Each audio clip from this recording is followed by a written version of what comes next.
FPL Gameweek 38 transfer tips. In this video, we're going to be going through each and every single position, going through who are the top picks so that you know who to bring in Gameweek 38, as well as finding out who are the best differentials in those positions and budget options for you guys. So without further ado, let's get into it.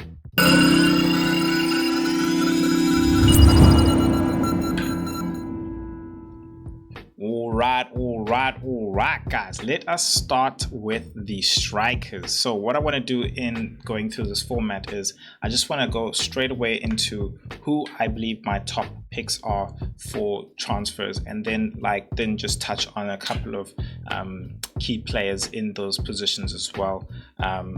For example, in this position, we'll touch on the dilemma of an Isak as well. So let's just start off who are my top picks, transfer picks for the forwards in game week 38. So going into game week 38, number one, definitely Evanilson is my top striker pick. I think playing against Leicester is a great home fixture as well. It's a no-brainer. He's highly involved in goals as well, always getting in great position. So I think he's really the best striker pick to go for, as well as a good differential as well, less than 10% own. The second one is a Danny Welbeck. Now this really depends on the João Pedro dilemma as well, in the sense that he was in an altercation on training ground, and that's why he wasn't featured.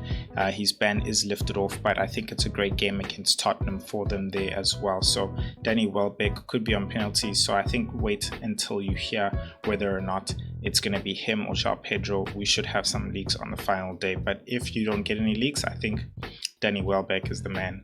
And then going into the predicted points, Haaland is at the top there. Watkins number 2 with 5.3, bit of a gap, 0.7. Raul's just made it in as well there on the Fantasy Football Hub's predicted points at number 3, just on top of Evanilson, but I would have Evanilson above him, in all honesty.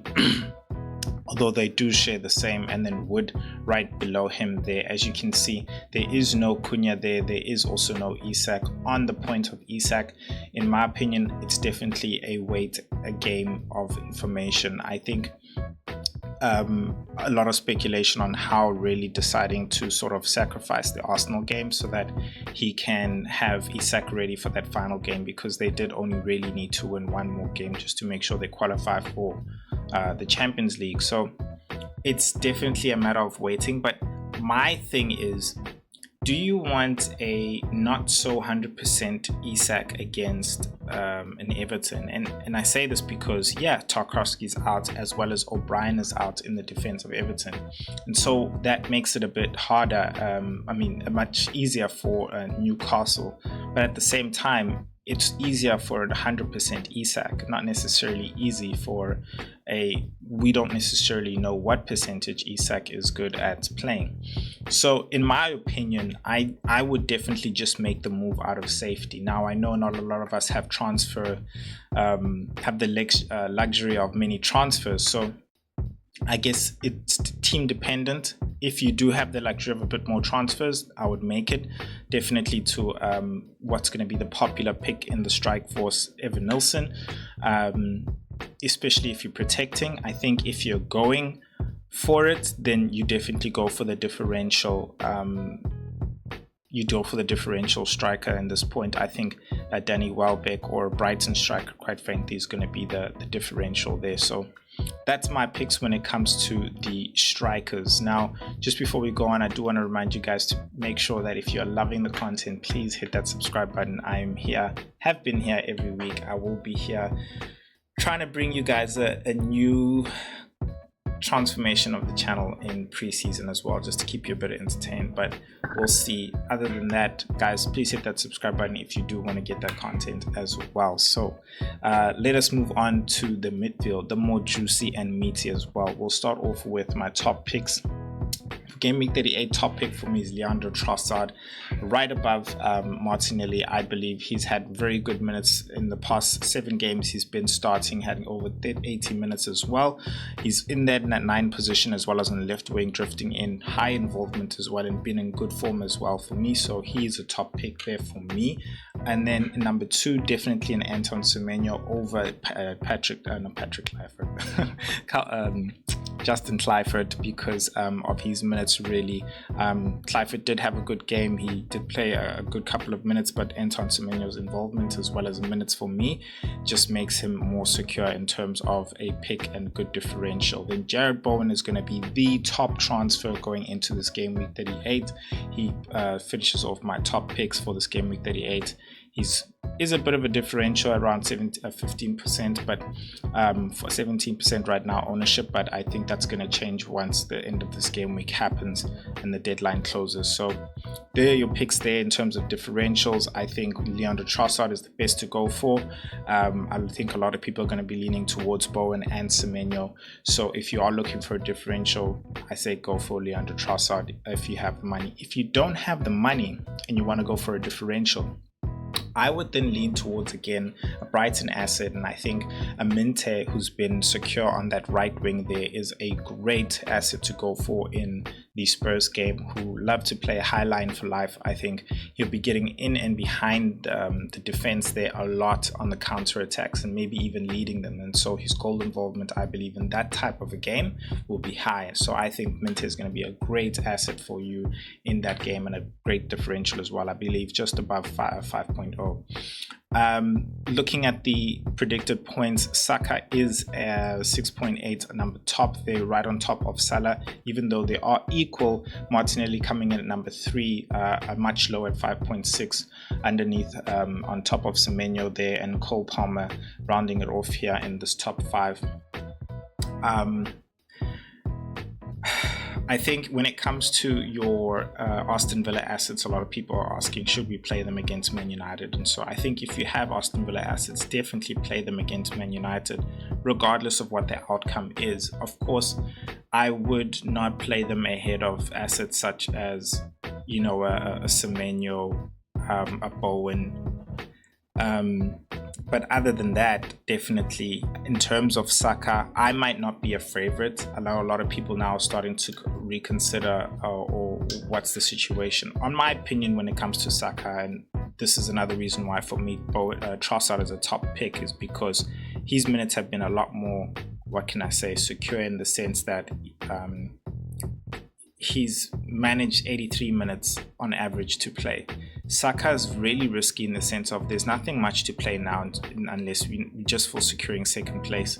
You saw him come off for Kai Havertz like there wasn't a care. I don't think we really want to risk him at all since he's been playing. He just came off surgery as well. He hasn't been in the best form, which is another reason for me where I'm just like, no, I think in Arsenal, when it comes to a great pick for this type of game, it's definitely going to be a Leandro Trossard, a Martin Odegaard, and also a Declan Rice, where I feel like Southampton are going to find themselves in a low block, and so we're going to try and break them down. And I think Saka's going to be doing a lot of the breaking down and laying the balls off, rather than the one really being on the end of the balls, and that is just in my opinion. And so that's my decision when it comes to Saka. I think as well, if the game is wrapped up very early and he hasn't even had a contribution, I think we might see him go off very early. You know, I think he'll definitely be one of the people to go off. So I just wouldn't be leaning on him even when it comes to captaincy. On Mo Salah's point of view, I think it's just, you know, he's a great asset. He's a great pick. If you got him, keep him. Yeah, captain him if you want to. It's just really the form when it comes to that. But Liverpool did say they are going to really be the Liverpool that they've been throughout the season. So I think you should expect a lot more from them in this game week. But yeah, that is the midfield picks. Let's go through the defense as well. So my top picks for defense: number 1, I'll go with Aaron Wan-Bissaka playing against the Ipswich there. He's been really great, having some attacking returns as well. So I think he's a really great pick there, going against an Ipswich as well. So he could get a clean sheet along with an attacking return. I think that's a great pick Kirk is playing against a Leicester. I think another great pick when it comes to another attacking fullback as well. Good in bringing in crosses as well, getting himself involved in the game. So you're looking at another defender there who's not just on the side of clean sheets, but also getting you an attacking return. So he, for me, is another top pick. Then lastly but not least, I think the best pick for this game week is Ben White.